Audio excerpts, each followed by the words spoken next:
नमस्कार. लग्नानंतर होईलच प्रेम ह्या मालिकेमध्ये आजच्या भागात आपण पाहत आहोत छान प्रकारे रामाच्या जन्माची पूजा अर्चना झाल्यानंतर पाळणा मांडण्याची ज्या वेळेला वेळ येते त्यावेळेला गुरुजी म्हणू लागतात की तुमच्या घरातल्या कुठल्याही व्यक्तीने पाळणा मांडण्याची इच्छा असेल तर इथे येऊन पाळणा मांडावा. तर आता इथे पार्थच्या आईला असं वाटतं की काव्याने हा पाळणा म्हणावा, म्हणून ती काव्याला हाक मारायला पाठवते पार्थला. ती आली की ती पाळणा म्हणेल असे ती सगळ्यांसमोर सांगते. इकडे मात्र काव्या त्याच विचारात आहे. तिला तिच्या मैत्रिणीने सांगितलं, एकदा का जर तू तुझ्या लग्नाआधीचं स्वप्न जर विसरलीस तर ते कधीच पूर्ण होणार नाही. लग्नानंतरचं प्रेम तर तू अनुभवलंस, पण आता तुझ्या लग्नाआधीच्या ध्येयापासून तू हलू नकोस. तुझ्या स्वप्नाला पूर्ण कर. आता काव्या विचारात पडली, काय करावं तेच तिला कळेना. आता इकडे दुसऱ्या सुनेने पाळणा म्हणावा म्हणून बाकीच्या मंडळी आग्रह करू लागतात, पण आत्या लगेच म्हणते तिला कसं काय पाळणा म्हणू द्यायचं, ती कधी आईच होऊ शकणार नाही. तर इथे लगेचच नंदिनी म्हणू लागते की काही हरकत नाही, काव्य ज्या वेळेला येईल ना ती म्हणेल पाळणा, आपण तिची वाट पाहूया. पार्थ आता काव्याला बोलवायला जातो. काव्य तिच्या विचारात मग्न असते. पार्थ तिच्या जवळ जाऊन तिला म्हणू लागतो की तू किती सुंदर दिसत आहेस. आणि मग ती त्याच्याकडे पाहते तर तो म्हणू लागतो की तुझ्या मनात काय नक्की चाललं आहे, कसला विचार एवढा करतायत तुम्ही, तुमच्या चेहऱ्यावरती हसूही नाही आहे. तर ती म्हणते मला तुमच्याशी बोलायचं आहे, प्लीज माझ्याजवळ इथे बसा. तर तो म्हणतो अगं बाहेर बोलवत आहे सगळे, तुला आत्ता एवढं अर्जंट काय बोलायचं आहे. पण ती म्हणू लागते की मला तुमच्याशी बोलायचं आहे, प्लीज इथे बसा म्हणत ती त्याला बसवते. पण तो आग्रह करू लागतो की बाहेर सगळेजण बोलवत आहे तर आपल्याला जायला हवं, चल बरं उठ. तर त्याच वेळेला तिला गरगरल्यावाने होतं, चक्कर येऊन ती खाली बसल्या जाते. इकडे इतका वेळ होऊ नये बाहेर आलेलं नाही काव्य, म्हणून आत्या स्वतःच बोलवायला मग तिला जाऊ लागतात. बाहेर रूमच्या त्या उभ्या राहतात. आतमध्ये चाललेला आवाजाचा कानोसा घेऊ लागतात. काव्याला इथे गरगरल्यावाने होतं. तिची काळजी करत तिथे पार्थ बसतो. आत्या बाहेरनं आवाज येतं, झालं की नाही अजून, या लवकर. मग इथे आलो आलो असं म्हणत पार्थ आत्याला जायला सांगतो, पण आत्या बाहेरच उभं राहून ऐकत असते. इथे काव्याला गरगरल्यावाने होते, तिच्यात ताकदच राहिलेली नाही जाण्याची.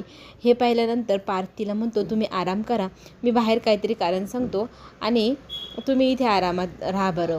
असं म्हणत तो तिला झोपायला सांगतो आणि स्वतः बाहेर जाऊन आईला निरोप देतो की तिची तब्येत बरी नाही, ती नाही येऊ शकणार. आता इथे नंदिनीच म्हणते ठीक आहे मग आता मीच गाते पाळणं.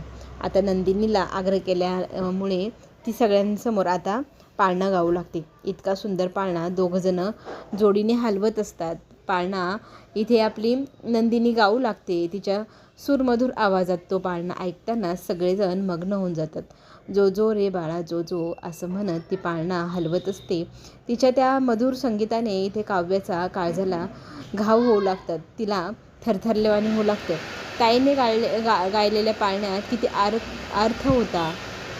काव्याचा जीव तळमळत असतो नंदिनी ताईसाठी. नंदिनी ताईला बाळ हवं म्हणून ती किती प्रयत्न करत होती, पण तिला झालं नाही. ह्या गोष्टीची खंत तिला वाटत होती आणि इथे स्वप्न पूर्ण करण्याची इच्छा काव्याला होती, पण त्या अगोदरच तिच्या आयुष्यात बाळाने टकटक केल्यामुळे तिचं आयुष्य तिथेच थांबतं की काय ह्या विचाराने ती व्याकुळ झालेली असते. आता पुढे गुरुजींचा आशीर्वाद घेण्यासाठी गुरुजी काव्याला बोलवतात. मग काव्याला घेऊन पार्थ येतो. दोघीजणी मिळून इथे गुरुजींच्या पायाला नमस्कार करतात. तर त्यावेळेला गुरुजी त्यांना एकच वाक्य सांगतात की तुम्ही दोघीजणी मिळून सगळं आजपर्यंत शेअर केले तर यापुढेही करा. ह्या गोष्टीचा अर्थ त्या दोघींनाही उमगला नाही, पण इथे नंदिनी मात्र म्हणते की आम्ही दोघी मैत्रिणी आहोत, आम्ही दोघी एकमेकींची साथ कधीच सोडणार नाही आणि एकमेकींना सगळं काही वाटूनच घेऊ.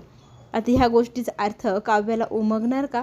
काव्याला एक छानसं असं गिफ्ट गुरुजींनी दिलं आहे. गर्भसंस्कार नावाचं पुस्तक तिच्या हातात दिल्यामुळे आता तिला प्रश्न पडला आहे पुढे काय करावा. नंदिनी मात्र म्हणते पाळणा म्हणताना मला तुझी फार आठवण आली, तू हवी होतीस, आपण दोघींनी छान गायला असतं पाळणा. पुढे आपल्याला पाहायला मिळणार की संध्याकाळी काव्य आपली खोलीत अभ्यास करत बसलेली असते. पार्थ तिथे जातो. आनंदी विचार त्याच्या मनात असतात. तिच्या हातातनं अभ्यासाचं पुस्तक तो मुद्दाम काढून घेतो आणि गुरुजींनी बघ तुला किती छान गर्भसंस्काराचं पुस्तक दिले, हे पुस्तक तुझ्या हातात शोभून दिसेल, धर हे वाच. असं म्हणत जणू काही तिचे स्वप्नच तिच्याजवळ कोणतरी हिरवून घेतं आहे असं क्षणभर तिला वाटू लागतं. त्याने ती नाराज होते. पार्थ तिला विचारतो सध्या तू खूपच नाराज आहे, तुला बाळाचा येण्याचा आनंद नाही का? काय झालं आहे, तुझ्या मनात नक्की चाललं आहे तरी काय? त्यावेळेला ती म्हणू लागते मला असं वाटते मी आत्ता आई होण्याच्या मनस्थितीत नाही, कारण मला आता माझं स्वप्न पूर्ण करायचे. आता ही योग्य वेळ नाही बाळाला जन्म देण्याची. हे वाक्य ऐकल्यानंतर पार्थ तिला समजावू लागतो, जर तू पुढे IAS होशील, तू एवढा देश सांभाळशील, त्यावेळेस तुझ्याकडे वेळ राहणार नाही. तुझी कुठे ड्युटी जॉईन होणार, तुला कधी कुठे बदली मिळणार, आणि त्याच्यानंतर तर तू म्हणशील माझ्याकडे तर अजिबातच वेळ नाही बाळाला जन्म देण्याचा. मग नक्की तू करणार काय? तुझ्या आयुष्यात बाळ काय म्हातारपण येणार? काव्य मात्र आता राग भरते. इथे पार्थसोबत वाद घालू लागते. मला माझं स्वप्न पूर्ण करायचे. या सगळ्या गोष्टींमध्ये माझे स्वप्न बाजूला राहत आहे की काय असं मला वाटतंय, आणि मला आत्ता अभ्यास सोडून काहीच करावंसं वाटत नाही. मला माझं स्वप्न पूर्ण करायचे, मला IAS व्हायचे. हे शब्द ऐकल्यानंतर पार्थ तिच्यावरती रागवतो. तर ती त्या प्रश्नाचे उत्तर न देताच ती म्हणते, मी चालले अभ्यास करायला. त्यावेळेला इथे पार्थ तिच्या हातातनं गर्भसंस्काराचं पुस्तक काढून घेतो आणि तिच्या अभ्यासाचं पुस्तक तिच्या हातात टेकवत तिला रूमच्या बाहेर जायला सांगतो आणि दरवाजा तोंडावर तिच्या आपटून बंद करतो. ही सगळी गोष्ट आता इथे पाहिलेली असते दिव्याने. तिला फार आनंद झालेला असतो. आईला जाऊन ती सगळी हकीकत सांगू लागते. अगोदर तर माझ्या हातापायातला त्राणच निघून गेला, तर जेव्हा मला कळलं नंदिनी काव्या ही प्रेग्नेंट आहे, पण आत्ता मी आल्यावरती जी गुड न्यूज ऐकली त्याने मला खरंच इतकं बळ मिळालं आहे ना.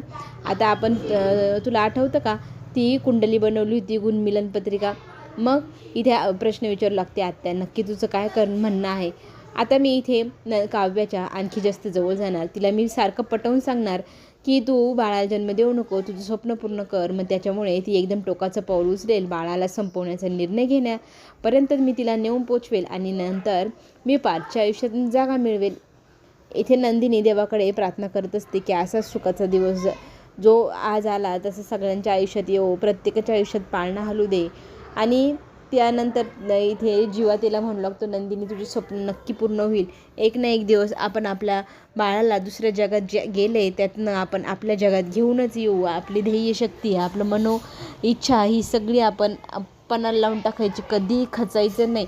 आपल्या बाळाचं स्वप्न एक ना एक दिवस नक्की पूर्ण होईल. त्याच्यासाठी आपण आता पूर्णपणे प्रयत्न करूच. इथे उद्या मी तुझ्यासोबत दवाखान्यातही येईल असंही नंदिनीला जीवा म्हणू लागतो.